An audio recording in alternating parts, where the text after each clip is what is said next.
Hi guys. இன்னைக்கு நம்ம sixth ஸ்டாண்டர்டோட term ஒன்ல இயல் 2 பார்க்க போகிறோம். ஆல்ரெடி பார்ட் 1 பார்ட் 2ல 20 கொஸ்டின்ஸ் பார்த்துட்டோம். இப்போ பார்ட் 3ல நெக்ஸ்ட் 20 கொஸ்டின்ஸ் பார்க்கலாம். ஓகேங்களா? இப்போ ஒன்றாவது கொஸ்டின். 1. சரியாக பொருந்தியவை எவை? முத்துச் சுடர் போல நிலா ஒளி, தூய நிறத்தில் மாடங்கள், சித்தம் மகிழ்ந்திட தென்றல். இதில் எது சரியா இருக்கு? 1, 2, 3 அனைத்தும் சரி. இதுதான் இதுக்கான சரியான விடை. 2. வலசை போதல் உடன் தொடர்புடைய சரியான வாக்கியங்களை தேர்ந்தெடுக்கவும். வலசை போதல்னா ஃபர்ஸ்ட் என்னன்னு நம்ம தெரிஞ்சுக்குவோமா? வலசை போதல் அப்படின்னா இடம்பெயர்தல். ஓகேங்களா? வலசை போதலுடன் தொடர்புடைய சரியான வாக்கியங்களை தேர்ந்தெடுக்கும். இதுல எது சரியா இருக்கு அப்படின்ட்டு பார்ப்போமா? பறவைகள் கண்டம் விட்டு கண்டம் பறக்கின்றன. அவை பெருங்கடல்களையும் மலைகளையும் கடந்து போகின்றன.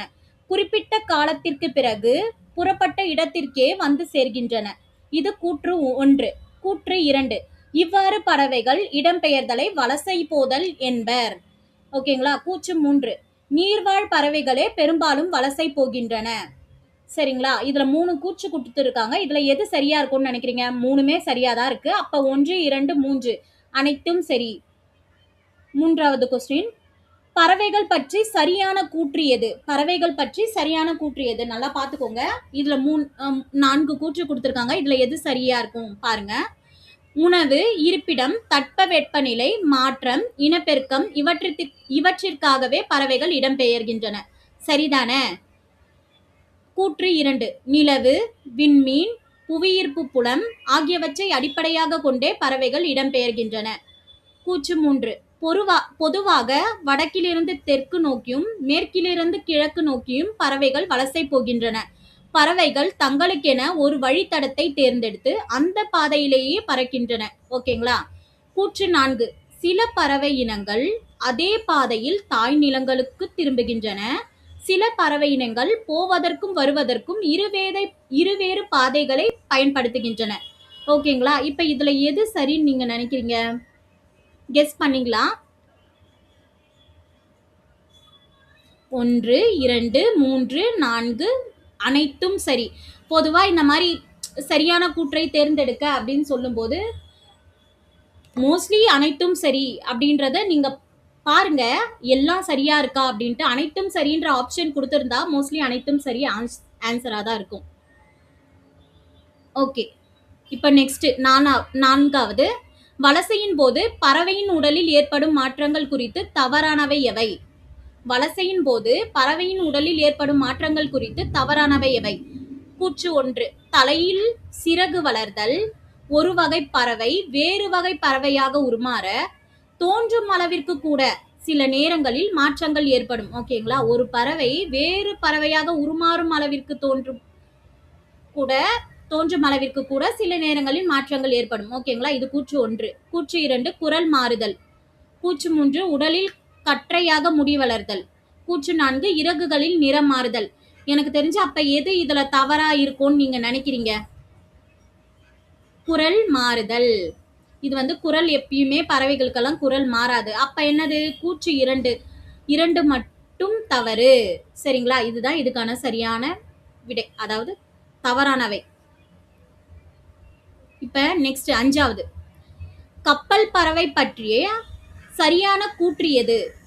சிறகடிக்காமல் கடலையும் தாண்டி பறக்கும் பறவை கப்பல் பறவை. ஓகேங்களா? 2. இது தரையிறங்காமல் 400 கிலோமீட்டர் வரை பறக்கும். ஓகேங்களா? கூற்று 3. இது கப்பல் கூழைக்கடா கடற்கொள்ளை பறவை என்றும் அழைக்கப்படுகிறது. ஓகே. இதுல பாருங்க, ஆப்ஷன்ஸ் பாருங்க. அனைத்தும் சரி. இதுதான் இதுக்கான சரியான விடை. சரிங்களா? கீழ்கண்டவற்றில் தவறான கூற்று எது? இதுல எது தவறான கூற்று அப்படின்றத நம்ம கண்டுபிடிக்க சொல்லியிருக்காங்க. இதுல 4 கூற்று கொடுத்திருக்காங்க. இதுல எது தவறா இருக்கு அப்படின்றத நம்ம கெஸ் பண்ணோம். தமிழகத்திற்கு வெளிநாட்டு பறவைகள் வலசை வருவது பற்றி இலக்கியங்களிலும் செய்திகள் உள்ளன. ஏறத்தாழ 1500 ஆண்டுகளுக்கு முன்பு வாழ்ந்த சத்திமுத்த புலவர் நாராய் நாராய் செங்கால் நாராய் எனும் பாடலை எழுதியுள்ளார். இது கூற்று 1. கூற்று 2. அப்பாடலில் உள்ள தென்திசை குமரி ஆடி வடதிசைக்கு எகுவீராயின் எனும் அடிகள் பறவைகள் வலசை வந்த செய்தியை குறிப்பிடுகின்றன. கூற்று 3. ஐரோப்பியாவில் இருந்து தமிழகத்திற்கு செங்கால் நாரைகள் வருவது தற்போதைய ஆய்விலும் உறுதிப்படுத்தப்பட்டு உள்ளன. ஓகேங்களா, இது கூற்று 3. 4. வெளிநாட்டு பறவைகளுக்கும் புகழிடமாக திகழ்கிறது ஒடிசா. இதுல எது தவறா இருக்கும்னு நீங்க நினைக்கிறீங்க? வெளிநாட்டு பறவைகளுக்கும் புகழிடமாக திகழ்கிறது ஒடிசா அப்படின்றதுதான் எனக்கு தெரிஞ்சு தவறான விடைன்னு நினைக்கிறேன். லாஸ்ட்ல ஆன்சர்ஸ் செக் பண்ணி பார்க்கலாம். தற்போது வெகுவாக அழிந்து வரும் பறவை இனம் எது? நல்லா பாருங்க, கொஸ்டின்ஸ் என்னென்ன கொடுத்துருக்காங்க. ஆப்ஷன்ஸ்: தூக்கணாங்குருவி, புறா, சிட்டுக்குருவி, கிளி.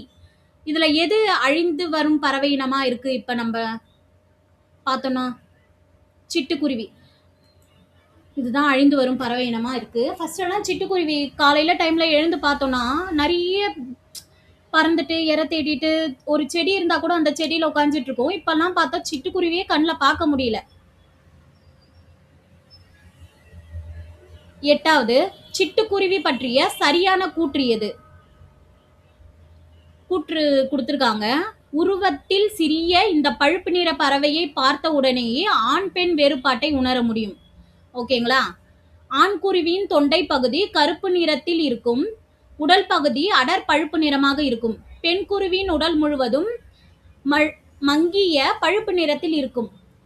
கூற்று 3. சிட்டுக்குருவி கூடு கட்டி வாழும் பறவை இனத்தை சார்ந்தது. கூடு கட்டும் காலங்களில் சத்தமிட்டு கொண்டே இருக்கும்.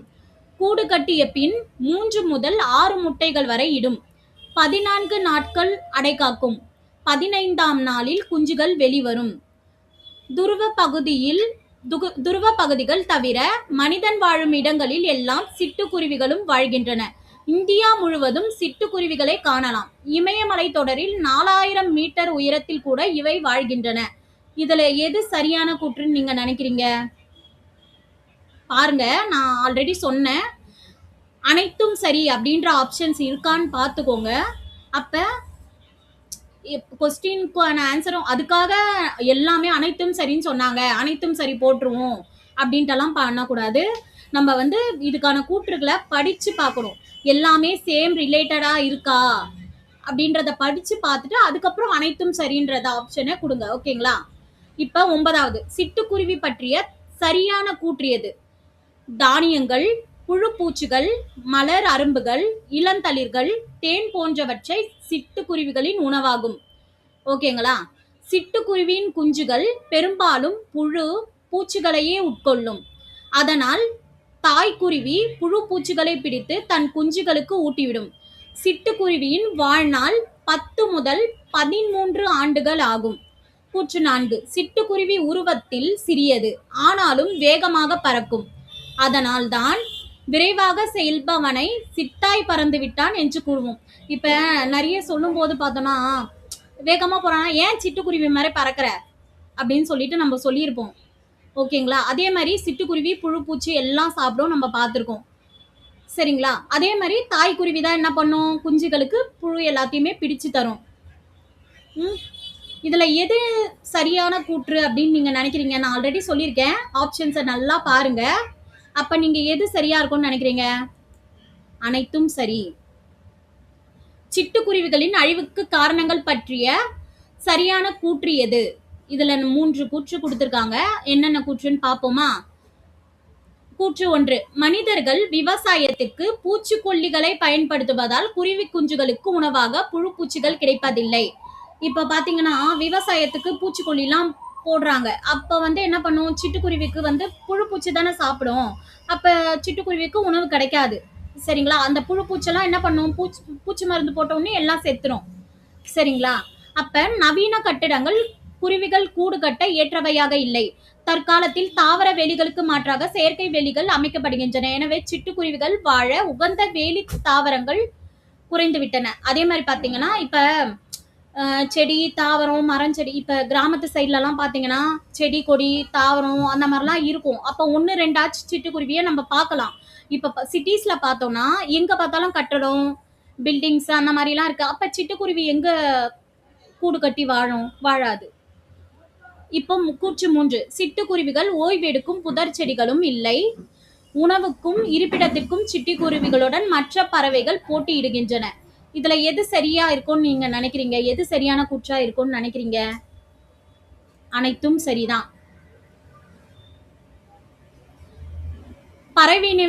பறவை இனங்களை காப்பாற்ற நாம் செய்ய வேண்டியவை தவறான கூற்றியது. பறவை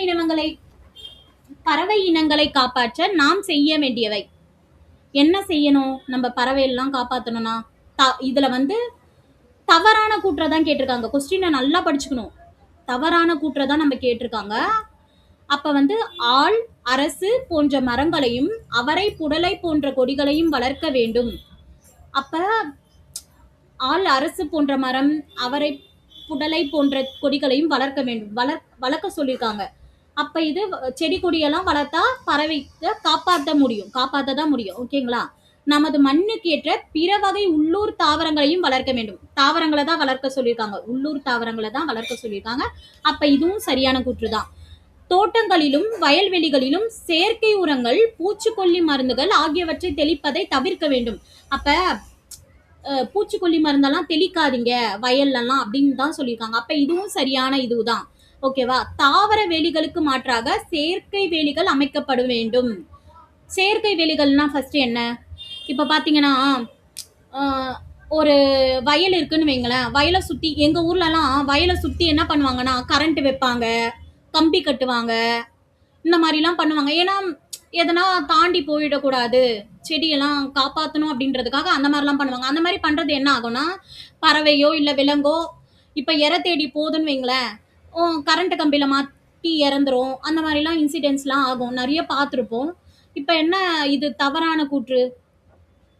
இப்போ செயற்கை வேலி அமைக்கிறதுனால பறவை இனங்களை காப்பாற்ற முடியாது. அப்போ 4வது மட்டும் தவறு. ஓகேவா? இதுதான். இப்போ 12வது கொஸ்டின். காக்கை குருவி எங்கள் சாதி என்று டேஷ் பாடினார். சமைப்பதற்கு தன் மனைவி வைத்திருந்த சிறிதளவு அரிசியையும் முற்றத்தில் இருந்த சிட்டுக்குருவிகளுக்கு மகிழ்வுடன் போட்டுவிட்டு பட்டினியாக இருந்தாராம் இவர். யாரு? இந்த மாதிரி சாப்பாடு செய்யறதுக்கு வச்சிருந்த அரிசியை கூட சிட்டுக்குருவிக்கு போட்டுட்டு சமைக்க வேண்டாம் அப்படின்னு சொல்லிட்டு பட்னியா இருந்தாராம். அவர் யாரு? கெஸ் பண்ணீங்களா? இங்க 4 ஆப்ஷன் கொடுத்துருக்காங்க. பாரதிதாசன், பாரதியார், திருவிக்கா, திருவள்ளுவர். யாரோ இருக்கும்னு நீங்க நினைக்கிறீங்க? பாரதியார். இந்தியாவின் 13 இந்தியாவின் பறவை மனிதர் பற்றிய சரியான கூற்றியது. இன்றைய பறவையியல் ஆய்வாளர்களுக்கு முன்னோடி டாக்டர் சலீம் அலி தன் வாழ்நாள் முழுவதும் பறவைகளை பற்றி ஆராய்ச்சி செய்வதிலும் அவற்றை படம் பிடிப்பதிலும் ஈடுபட்டார். ஓகேங்களா? இது சரியான விடைதான். கூற்று 2, அதனால் அவர் இந்தியாவின் பறவை மனிதர் என்று அழைக்கப்படுகிறார். ஓகே, இதுவும் சரியான விடைதான். 3, பறவைகள் குறித்து பல நூல்களை எழுதியுள்ளார். சரி. 4, தன் வாழ்க்கை வரலாற்று நூலுக்கு சிட்டுக்குருவியின் வீழ்ச்சி, த ஃபால் ஆஃப் ஸ்பாரோ என்று பெயரிட்டுள்ளார்.